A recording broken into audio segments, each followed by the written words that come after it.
दोस्तों, मेरा नाम है कुमकुम बिनवाल। चलती फिरती चुनावी मशीन में तब्दील हो चुकी भाजपा को क्या जमानत जब्त होने का डर सताने लगा है? इतना ज्यादा डर कि वो चुनाव शुरू होने से पहले ही मैदान छोड़कर भाग रही है। लफबाजी नहीं कर रही हूँ, बिल्कुल नहीं कर रही हूँ, पुख्ता खबर लेकर आई हूँ। ये खबर जनसत्ता ने छापी है। ये खबर बकायदा पुख्ता प्रमाण है इस बात का दोस्तों कि बीजेपी ने चुनाव की तारीखों के ऐलान के बाद ही हार मान ली है। हार भी ऐसी वैसी नहीं, अच्छी खासी मार ली है।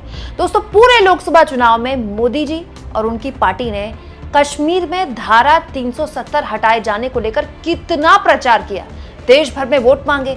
तो अब जब कश्मीर में चुनाव है तो बीजेपी भाग क्यों रही है? दोस्तों, एक हैरान करने वाली खबर जनसत्ता ने छापी है जो इस बात का प्रमाण है कि कश्मीर में बीजेपी को जमानत जब्त होने का डर है। दोस्तों, जनसत्ता के जम्मू कश्मीर के बशरत मसूद पत्रकार हैं, बहुत शानदार खबर इन्होंने छापी है और यही खबर आज इंडियन एक्सप्रेस पे भी छपी है। तो आप चाहे तो इंडियन एक्सप्रेस पे भी पढ़ सकते हैं और जनसत्ता में भी पढ़ सकते हैं हिंदी में।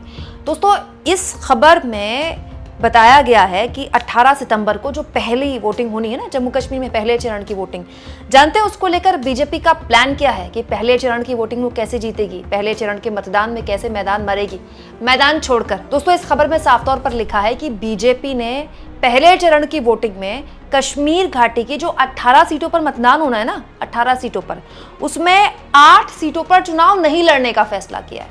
दोस्तों, लोकसभा चुनाव में बीजेपी ने मैदान छोड़कर भाग गई। बीजेपी कश्मीर की 3 सीटों पर उम्मीदवार नहीं उतारे तो इतनी ज्यादा सुगबुगाहट नहीं हुई।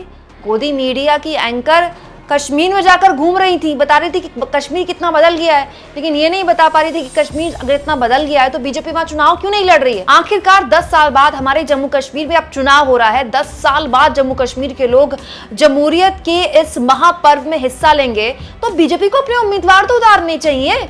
ऐसा क्यों भाई कि 16 सीटों में से 8 सीटों पर बीजेपी ने उम्मीदवार ही नहीं उतारे हैं दोस्तों। और सुनिए, बीजेपी ने दूसरे और तीसरे चरण के वोटिंग के लिए, मतदान के लिए जो 29 यानी कि 29 नामों का ऐलान भी किया है ना, उनमें से केवल एक नाम अब तक ऐसा है जो कश्मीर से है। सारा के सारे जितने नाम है वो जम्मू से है। मतलब बीजेपी का पूरा फोकस जम्मू है।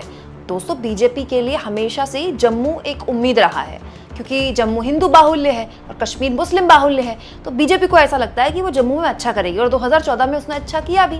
लेकिन 14 से लेकर आज 2024 में तो स्थितियां पूरी तरह से बदल गई है ना। अगर बीजेपी को ये लगता है कि जम्मू में वो शानदार प्रदर्शन करके जम्मू कश्मीर में सरकार बना लेगी तो ये पॉसिबल नहीं है, क्योंकि अगर आपको जम्मू कश्मीर में सरकार बनानी है तो आपको जम्मू और कश्मीर दोनों जगह प्रदर्शन करना होगा, सीटें लानी होंगी, तब आपकी सरकार बनेगी। ये बात कश्मीर के लोग भी जानते हैं, जम्मू के लोग भी जानते हैं, बीजेपी भी जानती है। लेकिन बीजेपी का साफ डर ये दिखाता है कि कश्मीर में उसको ये खौफ बैठा हुआ है कि कहीं ऐसा ना हो कि उसने उम्मीदवार उतारे और उनकी जमानत जब्त हो जाए तो बड़ी शर्मिंदगी हो जाएगी ना। दुनिया की सबसे बड़ी पार्टी के उम्मीदवारों की जमानत जब्त हो रही है। ये नहीं दोस्तों, जनसत्ता ने इंडियन एक्सप्रेस के हवाले से इस खबर में छापा है कि बीजेपी के एक वरिष्ठ नेता बिना अपना नाम बताए जनसत्ता को बताते हैं कि जब हम 15 साल पहले पार्टी में शामिल हुए थे तो हमें तरजीह मिली, हमें इंपॉर्टेंस मिली, पार्टी में हमारी पूछ हुई।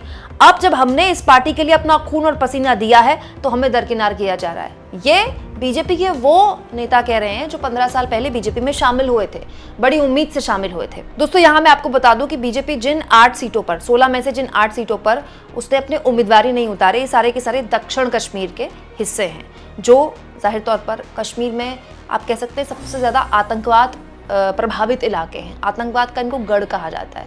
तो ये वो हिस्से हैं जहां बीजेपी ने अपने उम्मीदवार ही नहीं उतारे। हो सकता है कि बीजेपी को उम्मीदवार ही ना मिले हों। दोस्तों, एक स्थानीय बीजेपी के नेता ने इसी आर्टिकल में बिना नाम लिए, बिना अपना नाम बताया है अखबार को कि अब तक मैदान में उतारे गए ज्यादातर उम्मीदवार हाल ही में बीजेपी में शामिल हुए हैं। उन्हें लगभग 2 दशक से पार्टी के साथ रहे लोगों पर तरजीह दी है। मतलब ये नेता कह रहे हैं कि वो नेता जो कश्मीर में करीब 20 साल से, 2 दशक से पार्टी का झंडा उठाए हुए हैं, उनको पार्टी ने टिकट नहीं दिया। टिकट उनको दिया जो अभी कुछ वक्त पहले बीजेपी में शामिल हुए हैं। दोस्तों, अभी कुछ दिन पहले मैंने आपको ये खबर दिखाई थी जिसमें मैंने आपको बताया था कि जैसे ही बीजेपी ने अपनी पहली सूची जारी की, जबरदस्त बवाल मच गया। बीजेपी का जो दफ्तर था जम्मू का, वहाँ ऐसा बवाल मचा कि बीजेपी के खिलाफ नारेबाजी शुरू हो गई, बीजेपी आला कमान के खिलाफ नारेबाजी शुरू हो गई। दोस्तों, जम्मू कश्मीर को लेकर बीजेपी बड़ी कंफ्यूज्ड है। ऐसा होता नहीं है जैसा कि इस बार हुआ। पहले बीजेपी ने एक लिस्ट जारी की, फिर 15 मिनट के अंदर उस लिस्ट को वापस ले लिया, फिर दोबारा से एक लिस्ट जारी की, और जैसे ही दोबारा से लिस्ट जारी की, जम्मू कश्मीर के जो प्रदेश अध्यक्ष हैं उनके दफ्तर के बाहर, मतलब पार्टी दफ्तर में ऐसा हंगामा हुआ कि तमाम न्यूज चैनल्स में यही चलता रहा। हालत ये हो गई कि बीजेपी के प्रदेश अध्यक्ष को बाहर आकर तमाम नेताओं को समझाना पड़ा कि राष्ट्र हित में इन लोगों को टिकट दिया गया, इन लोगों के टिकट काटे गए हैं। और वहां भी उस वक्त भी यही लोग कह रहे थे कि जिन लोगों के टिकट काटे गए हैं उन्होंने तब बीजेपी का दामन थामे रखा, जम्मू के अंदर भी, जब बीजेपी को कोई पूछने वाला नहीं था। और अब जब चुनाव हो रहे हैं तो आप पार्टी में उनके टिकट काट रहे हैं। हम जो पैराशूट उम्मीदवार हैं वो किसी भी हाल में बर्दाश्त यहां पर नहीं करेंगे। जम्मू के लोगों का, जम्मू के बीजेपी के कार्यकर्ताओं का यह आरोप था। अब बताइए दोस्तों, सारी उम्मीद बीजेपी जम्मू से लगाए बैठे हैं। वहां कुछ दिन पहले ही जबरदस्त तरीके से गुस्सा बीजेपी के कार्यकर्ताओं का मैं आपको दिखा चुकी हूं। दोस्तों, इस खबर में साफ तौर पर लिखा है कि पार्टी सूत्रों के अनुसार बीजेपी के जम्मू और कश्मीर में अलग अलग शक्ति केंद्र हो गए, मतलब अलग अलग पावर सेंटर हो गए हैं। पिछले साल अगस्त में बीजेपी के घाटी आधारित नेताओं ने एक साथ इस्तीफा देने की धमकी दी थी। नेताओं ने आरोप लगाया था कि पार्टी के जम्मू नेतृत्व ने कश्मीरी नेताओं पर विश्वास नहीं किया। मतलब बीजेपी के अलग अलग पावर सेंटर हो गए हैं जम्मू कश्मीर में। जम्मू के नेता कश्मीर वालों पर विश्वास नहीं करते, और कश्मीर वाले ये कह रहे हैं, कश्मीर के जो नेता हैं बीजेपी के, वो ये कह रहे हैं कि हमको तरजीह नहीं मिल रही है, पैराशूट उम्मीदवार उतारे जा रहे हैं। यहाँ पर साफ तौर पर लिखा है दोस्तों कि बीजेपी के एक वरिष्ठ नेता ने इंडियन एक्सप्रेस को बताया है कि हर नेता अपने कैडर को बढ़ावा दे रहा है, और हर नेता का अपना कैडर है। जैसे राज्य भाजपा के जो अध्यक्ष है रविंदर रैना, उनकी तो काफ़ी तस्वीरें भी आप सोशल मीडिया में देखते हैं। रविंदर रैना, उनका अपना एक पावर सेंटर चल रहा है, वो अपने कैडर को मजबूती देते हैं, अपने कार्यकर्ताओं को मजबूती देते हैं। इसके अलावा पूर्व मंत्री हैं सुनील शर्मा, उनका अलग कैडर चल रहा है, उनके अलग कार्यकर्ताओं का जोश होता है, उनका अलग पावर सेंटर चल रहा है। इसके अलावा अशोक कौल जो कि भाजपा के महासचिव हैं, उनके नेतृत्व वाला समूह अलग है, उनके लोग अलग हैं, उनके लोग अलग तरह का एक पावर सेंटर क्रिएट कर रहे हैं। तो जम्मू कश्मीर में जो है वो अलग अलग तरह के पावर सेंटर क्रिएट हो गए। अब मुश्किल ये है दोस्तों कि इनमें से ज्यादातर पावर सेंटर भी जम्मू के ही हैं। तो कश्मीर को लेकर बीजेपी की रणनीति क्या है?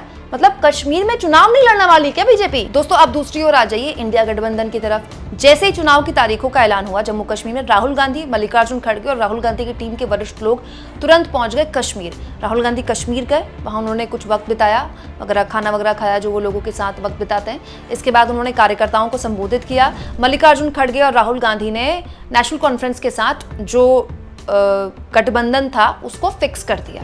गठबंधन हो चुका है, गठबंधन में सीट शेयरिंग का फॉर्मूला भी तय हो चुका है, और उसका ऐलान भी नेशनल कॉन्फ्रेंस कर चुका है, और कांग्रेस पार्टी भी कर चुकी है। इसके बाद राहुल गांधी गए जम्मू में भी उन्होंने पार्टी कार्यकर्ताओं को संबोधित किया। इसके अलावा वहां भी उन्होंने पार्टी नेताओं के साथ बैठक की। यहाँ मैं आपको ये भी बता दूं दोस्तों कि नेशनल कॉन्फ्रेंस और कांग्रेस का जम्मू की भी करीब 5 से 6 सीटों में आधार रहा है।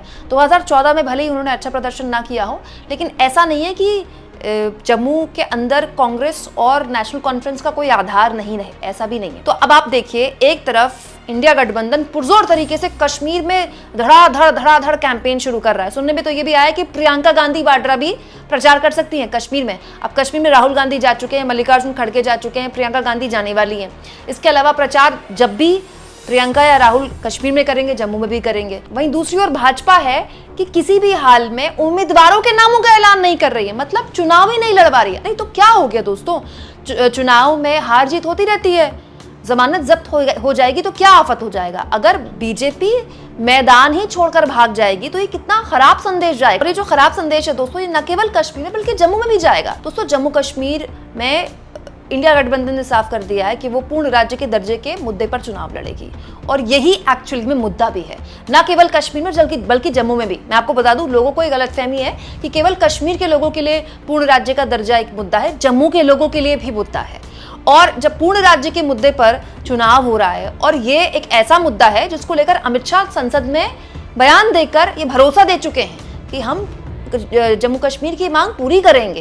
तो जब सरकार संसद में बोल चुकी है कि हम आपकी मांग पूरी करेंगे, और उसी मांग को लेकर विपक्ष चुनाव लड़ रहा है, तो आखिर बीजेपी इससे क्यों डर रही है? बीजेपी मैदान छोड़कर क्यों भाग रही है?